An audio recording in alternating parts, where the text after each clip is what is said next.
Assalamualaikum dear learners, welcome back to another new video. Today's topic is on finite verb and non-finite verb. This is the most important topic in English grammar. Without this, we will stay in the dark in English grammar.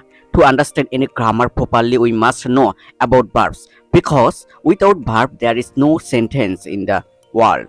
We know that verb is called the heart of a sentence. Without heart, the sentence is dead. Therefore, without delay, let's start the main topic.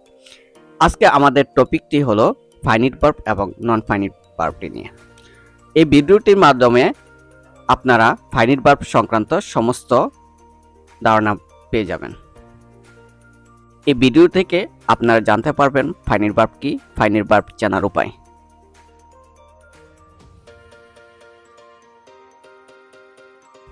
আমরা পূর্বের ক্লাসে verb এর প্রকারভেদে জেনেছি। Verb প্রধানত দুই প্রকার, one finite verb, two non finite verb.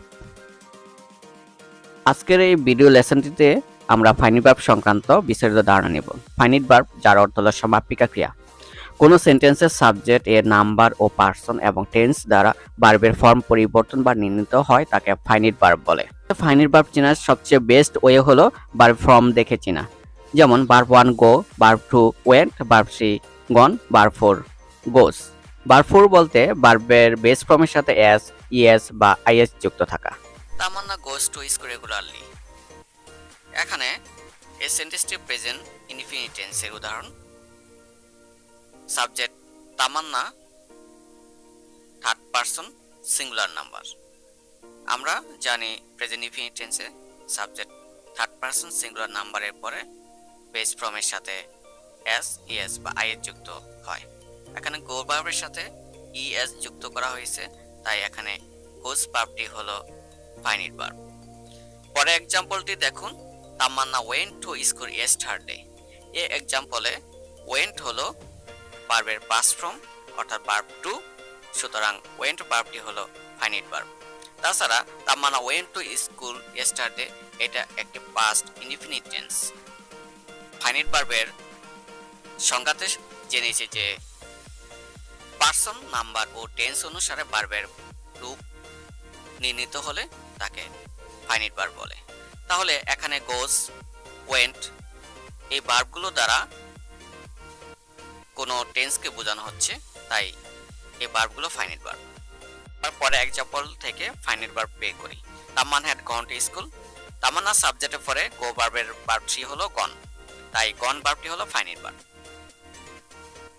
আগে জেনেছি যে ভার্বের ফর্ম থেকেই ফাইনিট ভার্ব জানা যায়।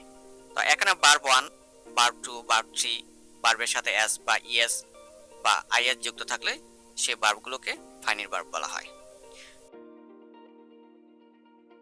স্ক্রিনে উল্লেখিত এক্সাম্পলস গুলো থেকে চলুন ফাইনিট ভার্ব খুঁজে বের করি। I write a letter. Subject I এর পরে রাইট ভার্বটি হলো ভার্বের বেস ফর্ম অর্থাৎ ভার্ব 1। রাইট ভার্বটি finite verb. He writes a letter. Subject এর পরে রাইট ভার্বের সাথে এস যুক্ত রয়েছে, তাই রাইটস ভার্বটি হলো finite verb. Mina wrote a letter. Mina সাবজেক্টের পরে রাইট ভার্বের 2 নম্বর ফর্ম হলো রট। রট ভার্বটি finite verb. Raju had written a letter. Raju সাবজেক্টের পরে রাইট ভার্বের 3 নম্বর ফর্ম হলো রিটেন, তাই রিটেন ভার্বটি হলো finite verb. She cooks rice. Subject she এর পরে কুক ভার্বের সাথে এস যুক্ত রয়েছে, তাই কুকস ভার্বটি হলো finite verb. She cook rice. She সাবজেক্টের পরে ভার্বের 2 নম্বর ফর্ম কুকড। কুকড ভার্বটি finite verb. She has cooked rice. এখানে শি ভার্বের পরে কুক ভার্বের পাস্ট পার্টিসিপল ফর্ম অর্থাৎ কুক ভার্বের 3 নম্বর ফর্ম হলো কুকড, তাই কুক ভার্বটি হলো ফাইনিট ভার্ব। ডিয়ার লার্নার্স, আশা করি এই ভিডিও লেসন থেকে আপনারা ফাইনিট ভার্ব সম্পর্কে বিস্তারিত ধারণা পেয়ে গেছেন। ভার্ব সংক্রান্ত আরো ভিডিও পেতে আমাদের চ্যানেল সাবস্ক্রাইব করে রাখুন। সি আর নেক্সট ভিডিও।